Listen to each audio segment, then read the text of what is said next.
Saturday ganap pa nga ito, and yes, pababagyuhin ko nga na naman dito sa bahay dahil dumating na nga yung pinaka-iniintay ko na bagong organizer. Kaya ayan, napagod na naman siya.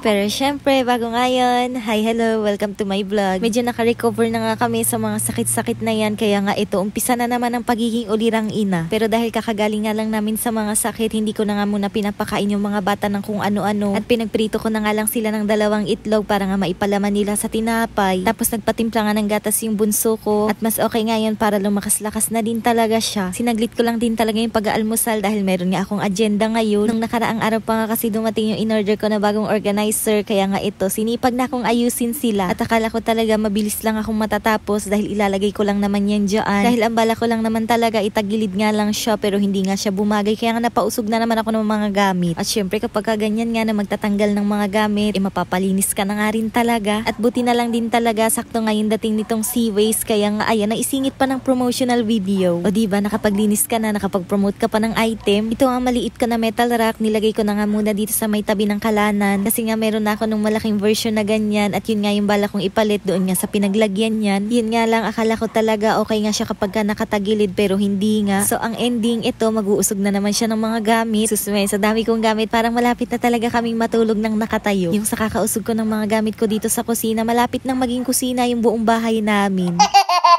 Hindi ko nga alam kung ako lang ba, pero kapag mayroon nga akong mga bagong gamit dito sa bahay, hindi ko nga kagad tinatapon yung mga box niyan. Pero dahil napakalkal na nga ako, ay siguradong tapon yan lahat sila sa akin. Ito lang talaga yung hirap kapag patong-patong nga yung gamit mo sa bahay. Kapag mayroon kang kukunin, ako tatanggalin mo silang lahat bago mo makuha yung kailangan mo. E di ang ending, mapapagod ka, kaya nga minsan kapag mayroon kang kailangan na nakatago dyan, ako hindi mo na yan kukunin, bahala na sila dyan.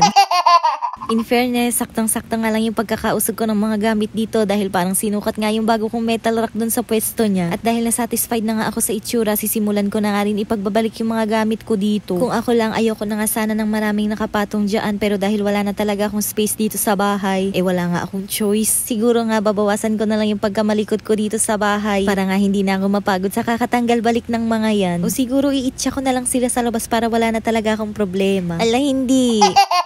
O diba, gusto mo lang naman ng bagong organizer pero pagod yung pumalit. Pero grabe, sobrang nagandahan talaga ako dahil kahit papano naging organized nga yung mga gamit ko. Kaya naman sa gusto pang magpa-promote, sige po, tumatanggap pa ako.